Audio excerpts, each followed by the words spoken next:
Les trophées des Français de l'étranger organisés par le petitjournal.com. La radio des Français dans le monde présente le podcast. Depuis notre studio installé sur une terrasse parisienne, entouré des beaux monuments de Paris. On a de la chance, en plus il fait beau. On se retrouve aujourd'hui pour échanger avec les lauréats du 12e trophée des Français de l'étranger. Mon invité, Océane Sorel, une sorte d'influenceuse. Un petit peu, ouais. Je t'ai vu dans la vidéo de présentation, t'aimes bien faire un petit peu de la déconne. Oui, un peu beaucoup, ouais. L'humour, c'est un peu façon de faire passer des messages et c'est important. Le fond est sérieux, mais le format est toujours un peu décalé. D'autant que tu parles de sujets qui sont très sérieux. Ouais. Tu es virologue. C'est une passion de toute petite. Petite, tu voulais être vétérinaire, je pense. Non, petite, je voulais faire de la recherche. Ah, donc c'est pour ça que tu as fait des études de vétérinaire. J'ai fait vétérinaire quand même. Mais en fait, j'ai fait de la recherche parce que mes parents à l'époque m'avaient dit la recherche, ça paye pas. Faut pas faire ça. Faut que tu trouves un métier où tu peux gagner des... sérieux, donc voilà. Les études de véto. Ouais, et puis finalement, j'ai fait de la recherche. Et voilà, on fait ce qu'on veut quand même. Exactement. Tu es originaire de Bretagne. Tu fais donc ces fameuses études de vétérinaire. Puis tu vas aller passer 10 années en Belgique et tu as un excellent souvenir de Belgique. Alors moi je suis de Lille. Les Belges. Je fais même l'accent belge dans mes vidéos. Dès que je dois faire une petite blague, je prends l'accent belge. Je sais pas s'ils sont très contents, les Liégeois. Si. C'est toujours plus drôle quand je sais pas, les choses sont dites avec l'accent. Moi j'ai toujours ça plus drôle. Non mais ils savent que je les aime, donc ils disent. Très bien, ouais. C'est pour les taquiner, pas pour te moquer. Non. Et t'as des souvenirs de ces 10 années là-bas? Ah oui, c'était génial. Beaucoup de souvenirs, on a beaucoup ri, c'est beaucoup amusé. Bonne soirée en Belgique aussi. Ils savent faire. Ouais. 2016, tu te retrouves aux USA, tu t'installes en Californie, à Los Angeles, pour faire ce qu'on appelle du post-doc. Donc tu voulais être chercheuse. Tu t'acharnes dans le sujet. Hein. Exactement. Et pas une fois, 2 fois tu le fais. 2 fois. Ouais, j'ai fait 10 ans. Donc j'ai fait 10 ans d'études, parce que j'ai fait 6 ans vétérinaire, 4 ans de thèse après. Et avec ma thèse, donc mon PhD, je suis partie en postdoc 4 ans. Et là, j'ai continué. Donc je faisais de la recherche en médecine humaine sur des virus humains, comme le virus de la varicelle, des virus qui causent des cancers aussi, des trucs comme ça.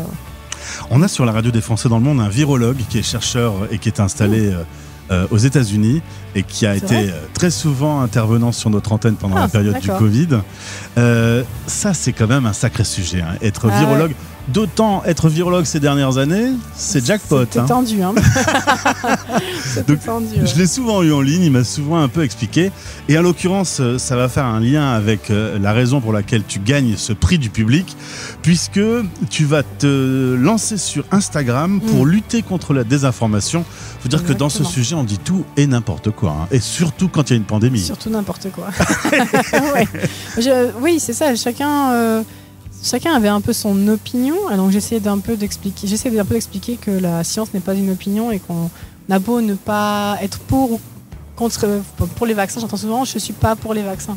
En fait, que vous soyez pour ou pas, ça change pas l'effet que c'est efficace et que ça protège. Donc voilà, j'essaie de lutter contre toutes les fake news qu'on peut entendre et aussi il y a eu beaucoup d'anxiété suite à ces fake news et aux désinformations et vraiment mon but c'était vraiment de rassurer les gens et d'essayer de calmer un peu. Il y avait vraiment une panique générale. Hein, quand même, mais pourquoi on a dit autant de n'importe quoi dans cette période-là? Je crois qu'il y a toujours de la désinformation, peu importe le sujet, et surtout dans les milieux scientifiques. Ces fake news, ça doit être pas. Enfin, je sais pas si tu te souviens de tout ce qui était les fake news sur l'autisme et le vaccin ROR, par exemple, c'était dans les années 90. Ça a été prouvé que c'était faux, mais il y a toujours eu un peu de désinformation. Après, je connais pas tous les mécanismes, etc. Pourquoi, mais il y a toujours eu ce genre de phénomène. Aujourd'hui, tu es basé en Floride. On peut dire que les États-Unis, c'est quand même un peu les rois aussi pour les fameuses fake news.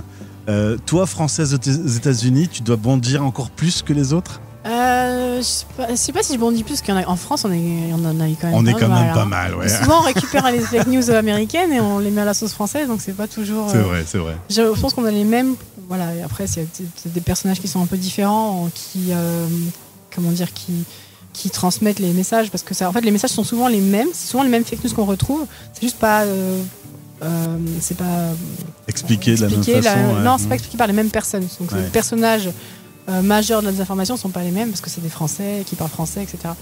Mais oui, sinon, je bondis tous les jours quand j'entends des bêtises, c'est sûr. Ouais. Du coup, on a un point commun avec la radio des Français dans le monde et ton compte Instagram. On est tous les deux nés de la pandémie. Parce que quand tu as vu les bêtises qui étaient dites et avec ton niveau de connaissance du virus, tu t'es dit, je vais créer mon compte. C'est ça. Et alors, simplement, tu l'as fait avec une démarche souriante. J'essaye, ouais. Mais parce que je voulais aussi... Il y avait beaucoup d'anxiété pendant la pandémie et je voulais absolument pas que les gens... Et je voulais pas être barbante. Et moi, j'ai jamais aimé aller en cours, j'ai jamais aimé écouter des cours. J'avais pas mis les pieds en cours, je pense, dans toutes mes études. J'apprenais beaucoup mieux dans les livres ou par moi-même. Et je voulais pas que ce soit chiant, en fait. Je voulais pas que ce soit barbant. Je voulais pas que les gens disent pas envie de l'écouter, c'est trop relou. Mais je voulais quand même qu'ils retiennent l'information. Donc j'ai trouvé un moyen de le faire de manière assez simple et pour capter l'attention et que l'information soit retenue par les gens. Après, je parle pas que du Covid maintenant. Je fais toutes les maladies infectieuses, etc. Et tous les mythes autour de la science, des microbes et des vaccins. Voilà. Ça s'appelle The French Virologist. Tu publies régulièrement des petites vidéos, tu te mets en scène. Ouais. Comment tu fais ? Tu parles d'un sujet sérieux que tu veux communiquer et tu t'essayes de trouver une façon rigolote de le présenter. C'est exactement ça. Parfois, je récupère des trends, des trends sur TikTok, Instagram, etc., qui n'ont rien à voir avec la science. Et je me dis, comment je pourrais faire cette trend, faire passer un message. Alors là, je me déguise en virus, ou j'imagine ce que les cellules immunitaires pourraient se dire dans notre corps. Enfin, j'essaie de vraiment que ce soit limite une pièce de théâtre et que les gens, pour se souvenir de l'information, ils se souviennent de ma vidéo, pour que ce soit plus facile pour eux après de retenir. C'est marrant parce que j'ai vu récemment le spectacle de Jérémy Ferrari qui parle de la santé et qui fait un petit peu dans la même démarche, qui nous donne plein d'informations. Mais c'est quand même le comble qu'en 2024, on croit plus facilement un comique qui va donner une information sur laquelle il aura travaillé qu'un scientifique. Ouais. C'est étonnant. C'est puis à l'ère des réseaux sociaux, il y a de plus en plus de... C'est plus facile en fait de faire partager des informations qui sont fausses.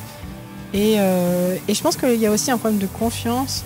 Des gens ont perdu beaucoup confiance. Le gouvernement, etc.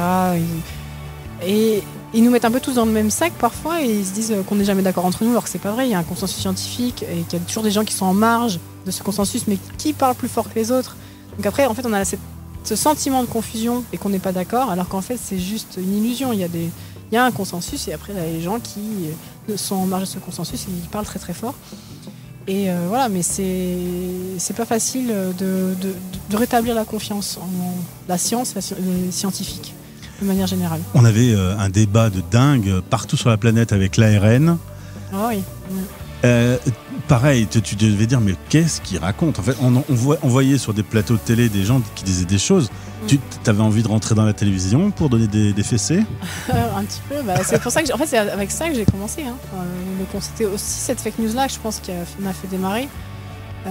Il a fallu, à chaque fois qu'il y avait quelqu'un qui parlait à la télé, à chaque fois il fallait faire un débunkage en règle de chaque point, pourquoi c'était faux. Mais ça prend un temps énorme parce que dire une fake news, ça prend 5 secondes. Mais après, la démonter point par point, ça prend des heures. Et c'est épuisant en fait. Et c'est sans fin. C'est se battre contre des moulins à vent. Mais même si ça a convaincu une personne, ça valait le coup de le faire. Aujourd'hui, tu as une famille, tu es établi là-bas, tu es dans un cadre plutôt joli, on a vu dans la vidéo présentée par le Petit Journal. Ta vie aux États-Unis, c'est bien, c'est comme ça que tu veux... Ouais. Tu imagines le reste, la suite ? Pour l'instant, c'est très bien comme ça, on verra. Après, on est du genre à décider faire on a déménagé de la côte ouest à la côte est sur un coup de tête. On est très bien capable de quitter les États-Unis sur un coup de tête, ça peut arriver. Mais pour l'instant, c'est pas dans les plans. Mais je ne sais pas de quoi l'avenir est fait, quoi. Et justement, avec monsieur, avec les enfants, vous avez idée de choses que vous pourriez avoir envie dans le futur ? Pas à l'heure actuelle, non, on verra. On profite au jour le jour. Ouais, et on verra là où le vent nous porte. On n'a pas trop de plans pour l'instant. Et c'est quoi dans la famille ce petit animal domestique qui est avec vous ? Odile, Odile, mon alligator de compagnie. Ouais. C'est notre animal de compagnie. On n'a pas de chien, on a un alligator. D'accord, bon. En fait, il n'est pas complètement à la maison quand même. Pas du tout, non, il est dans mon jardin. Mais elle vient tous les jours, il dit bonjour. Et c'est un animal gentil ? Alors, on la caresse pas, on lui donne pas à manger. J'imagine. Elle est sauvage. Mais on la regarde, on l'aime bien, on s'attache. Aujourd'hui, tu es présente pour ce prix du public. Alors, de tous les prix, celui-là, il doit te faire particulièrement plaisir. Ouais. Il me fait plaisir parce qu'en plus, c'est ma communauté qui a voté. Donc, je les remercie d'ailleurs. Parce que tu les as un peu poussés à ce qu'ils votent pour toi. J'ai mis en story, mais ils n'étaient pas obligés, évidemment. C'est la bonne volonté, mais c'est chouette parce que c'est une belle reconnaissance de 3 ans de travail quand même assez intense. Donc, je suis super contente. C'est clair. On a eu une petite pandémie en 2020. On est tranquille une centaine d'années maintenant. Ah, ça va, l'avenir nous le dira. Allez, s'il te plaît. L'évolution n'est pas vraiment prévisible, malheureusement, si on pouvait prédire. La pandémie, on n'avait pas. On savait qu'il y en aura. Ce que je peux te garantir, c'est qu'il y aura sûrement d'autres pandémies. Quand est-ce qu'il y en aura ? Merci, Océane. Je suis désolée, malheureusement. Par contre, quand est-ce qu'il y en aura, ça, on ne sait pas. D'accord. En tout cas, on est statistiquement un peu tranquille. On verra. D'accord. Bien. Je ne fais pas de prévision. J'ai déjà dit pendant la pandémie, je n'ai pas de boule de cristal et je ne fais pas de prévision, malheureusement. Ouais. En tout cas, on va suivre ton compte de Friends Virologiste et bravo encore pour ce prix du public. Merci. Belle journée dans la capitale. Merci beaucoup. Retrouvez ce podcast sur lepetitjournal.com ou en écoutant la radio des Français dans le monde. Françaisdanslemonde.fr